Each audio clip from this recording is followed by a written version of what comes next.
Hello guys, for today's video magluluto tayo ng kimchi chicken with pork ribs. So kailangan natin ng pork ribs, syempre kimchi, and spring onion.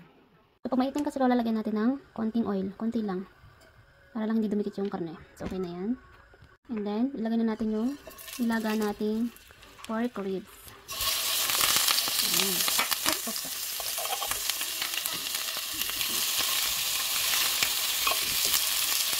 Ito natin ng konti para bumango.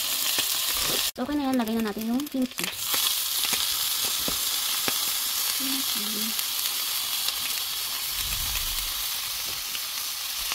Meron ng kimchi, lagyan natin ng water.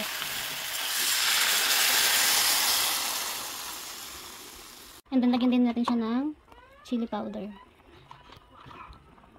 Lagyan din natin ng salt. Yung iba, soy sauce. Ako, salt ang nilalagay ko. Then, takpan natin. So, pakukuluin lang natin siya ng pakukuluin hanggang sa lumambot na yung karne. So, 15 minutes guys. So, ito na siya. So, pakukuluan pa natin yan hanggang sa lumambot yung karne. Almost 1 hour na natin siyang pinapakuluan. So, yan. Lagay na natin yung spring onion. And then, meron din ako natirang enoki mushroom. So, halo na rin natin.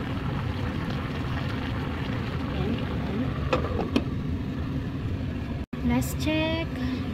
Okay. Luto na ang ating kimchi chicken with pork ribs.